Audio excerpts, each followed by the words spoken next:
Le dernier quart d'heure de Smartbourg, chaque soir, c'est le quart d'heure thématique et justement, c'est un quart d'heure consacré à la gestion thématique avec l'exploration d'un thème, d'une méga tendance, celle de la santé et du bien-être. Nous en parlons avec Ronnie Michali, président de Galilée Asset Management. Bonsoir Ronnie. Bonsoir Mais Grégoire. régulièrement décrypté ces 25 grandes thématiques que vous avez cataloguées avec des outils d'analyse propriétaires, le codex des thématiques notamment. Qu'est-ce qu'on peut dire de ce thème de la santé, alors que vous associez également au bien-être, Ronnie? Absolument, parce que la santé, c'est un secteur et la thématique, c'est santé et bien-être. Ouais. Voilà, c'est un peu les thématiques bicéphales qu'on connaît, comme gaming et métaverse, par exemple. Donc voilà, c'est vraiment le fait qu'elle soit multisectorielle qui fait que c'est une thématique.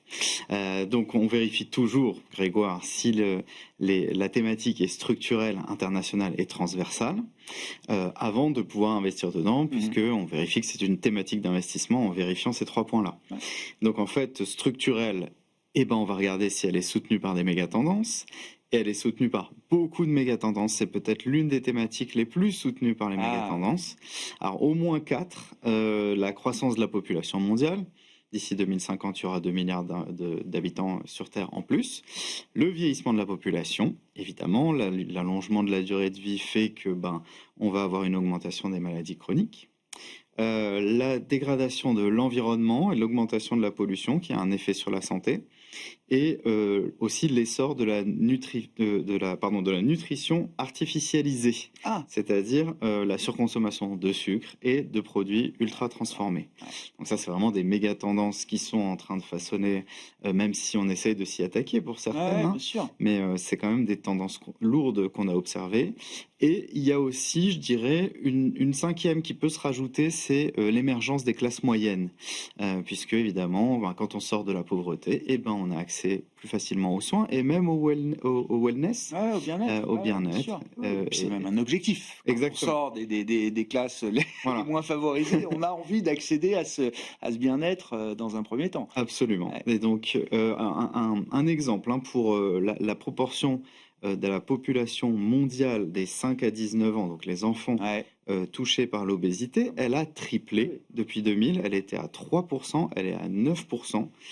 Donc en fait, on commence à avoir sur cette thématique une demande qui est structurelle, qui est inélastique pour tous ces produits de services, de soins, de santé, etc.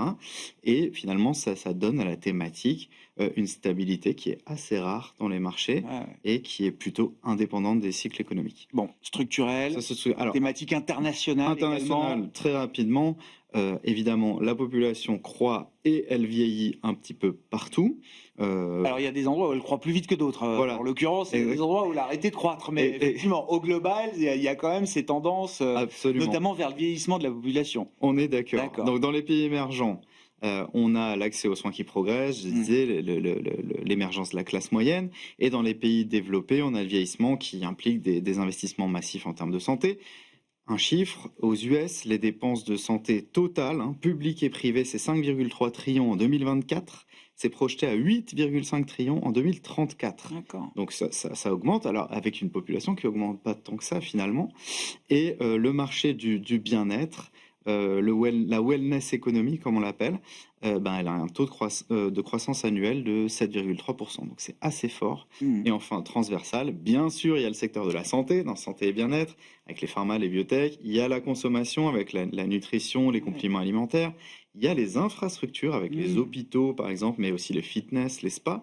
Et il y a la chimie avec la recherche et encore de nombreux secteurs qui sont très larges. C'est très large. Très large, très stable, avec des piliers très solides, effectivement, derrière cette thématique, cette méga tendance autour de la santé et du bien-être.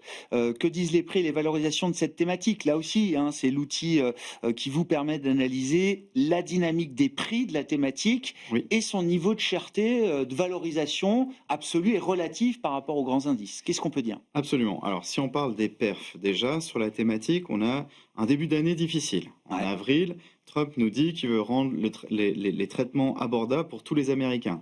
En septembre, il met des droits de douane à 100% sur les produits qui sont brevetés et fabriqués hors des États-Unis. Et en octobre, finalement, ça rebondit enfin. Donc, ce qui fait que globalement, sur la performance year-to-date, on est à 13,5% Ouais. aujourd'hui. Et il donne une exemption partielle, par exemple, à Pfizer, qui a accepté de baisser le prix de ses médicaments en échange. Mmh. Et donc, en fait, vous allez voir sur le graphe de performance, Ouais. 2022, bon, seulement -4. Il y a des thématiques qui trinquent beaucoup plus en 2022. Par contre, voilà, 2023 +7, 2024 +3. Donc récemment, c'est vrai qu'on est passé en dessous du MSCI World. Ouais. Hein, on surperformait le On disait, c'est MSCI une World. thématique qui a sous-performé là Voilà, cette année. exactement. Donc en bleu sur le graphique, on surperformait le MSCI Ouais, ouais. World. Et puis ça a sous-performé, mais ça rebondit actuellement, puisque en fin d'année, finalement, tout ce qui est bulle IA, vous en parliez un peu tout à l'heure. Génère un Euh, peu plus de défiance, Voilà, c'est c'est ça? ça, c'est-à-dire ça baisse évidemment les placements qui sont sur la tech, Bien sûr. autour de la tech, et ça fait augmenter les placements sur la santé, puisque c'est une thématique qui a une volatilité de 16%, quand même un tout petit peu plus volatile que le marché, mais beaucoup moins volatile que la robotique et l'IA, beaucoup moins Ah volatile oui. que le cloud, Ouais, etc. ouais. Donc voilà, et c'est une thématique plutôt à dominante value, or c'est plutôt la croissance qui marche bien cette année. Mais on a un rebond effectivement de cette thématique. Et puis, c'est pas si cher que ça.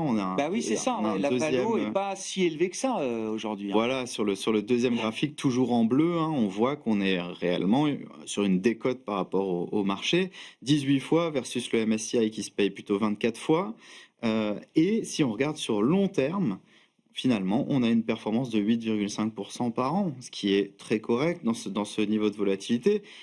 Et un potentiel d'innovation qui est fort. On a une croissance des BPA estimée Mmh. pour les 3 prochaines années à 20% quand même. Ouais. Donc c'est assez énorme. Et c'est une thématique, pour ceux qui font des portefeuilles, c'est une thématique qui a un très fort attrait pour les portefeuilles de type équilibré. Vous savez, il y a Bien sûr. prudent, équilibré, dynamique. Pour les équilibrer, c'est vraiment une bonne thématique à avoir en fond de portefeuille. Ouais, ouais. Qu'est-ce qu'on peut dire justement pour une analyse équilibrée de la thématique, de ses points forts et de ses points faibles, également? Alors, les points forts, on en a cité beaucoup, mais il y en a un qu'on n'a pas encore vraiment abordé, c'est l'intégration croissante de l'IA, qui fait qu'on a une accélération de la recherche grâce à cette incorporation de l'IA, et on a aussi une optimisation de l'efficacité des traitements. Donc ça, c'est vraiment un gros point fort. Sinon, bien sûr, porté par énormément de méga-tendances, comme je l'ai dit. Et puis, au niveau des points faibles, quand on se remet en question, il y en a quand même pas mal, Ouais. donc il faut faire attention. Les pressions réglementaires, hein, on a eu avec Trump, qui voulait par exemple baisser le prix du Wegovy, le médicament anti-obésité. On a, en dehors des pressions réglementaires, les droits de douane aussi. Sûr. Donc c'est deux choses différentes, mais ça peut impacter évidemment les cours de ces sociétés. On a des taux d'intérêt qui sont plus élevés que ce qu'on devait avoir.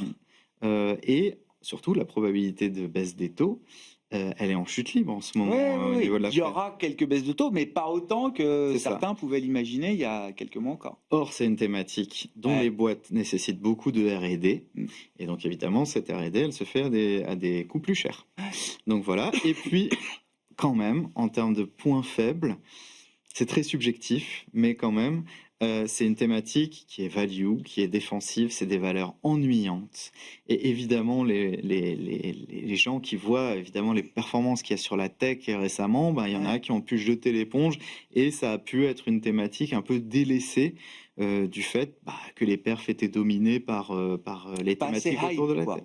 Voilà, Ouais. exactement. Alors en période défensive, On très verra, content de on l'avoir. verra. Peut-être que ça deviendra un avantage, C'est ça. dans un Ouais. futur, plus ou moins proche, j'en sais rien. Mais c'est très Ouais. ennuyeux de regarder le cours de Roche, Fond de voilà. portefeuille, hein. Oui, voilà. C'est quand même ce qui Donc, crée un socle dans une allocation et dans une poche action, hein. absolument. Mais Ouais. comme vous me demandez les points faibles, Vous le mettez dans les points faibles? les points Ah ouais, faibles sur le d'accord. marché, si je suis objectif, il faut Ah le ouais. mettre dedans. Ah ouais, c'est pas hype. Tout à fait. Dans l'univers et les gisements, des fonds qui traitent ce thème de la santé et du bien-être, quels sont ceux qui ont retenu votre attention, Ronnie? Alors, un fonds et un ETF. Ouais.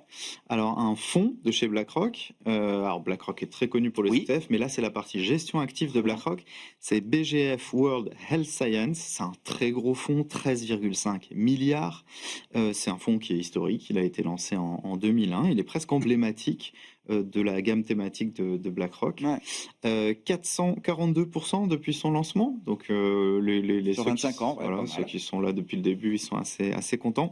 77% de valeur américaine, 9% de sociétés suisses. Oui. Voilà. Labo suisse, bien sûr. C'est c'est ce qu'on a retrouvé aussi. Voilà, je vais vous présenter également un ETF pour les adeptes de la gestion passive, mais on retrouve à peu près cette pondération-là géographique dans les fonds, les ETF, en tout cas ceux qui s'éloignent pas trop du benchmark et qui prennent pas trop de risques. Donc voilà. Sinon, en ETF, on a Amundi World Healthcare, 850 millions d'actifs gérés, 0,3% de frais de gestion. Ça fait toujours plaisir quand on a des ETF, effectivement, de faire baisser les frais de gestion C'est le principe même de ces produits-là, je crois. Absolument, tout à fait. La palissade, hein, comme on dit, et on investit sur les valeurs les plus emblématiques de la thématique via cet ETF. Donc on va retrouver par exemple Eli Lilly à 10% quand même, hein. Ensuite Johnson & Johnson à 6%, donc il ne faut pas avoir peur de la concentration, voilà.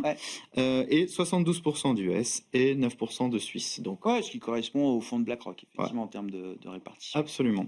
Bon, Lilly qui a franchi la barre du trillion de dollars de capitalisation boursière, une première pour un labo pharmaceutique aux États-Unis en l'occurrence. Merci beaucoup Ronnie, merci d'être venu nous éclairer sur cette thématique, que dis-je, cette méga tendance autour de la santé et du bien-être, hein, peut-être une des tendances les plus assises dans l'univers des marchés de la gestion thématique. Ronnie Micheli qui vient nous voir régulièrement chaque mois pour décrypter ces grandes thématiques d'investissement, le président de Galilée Asset Management.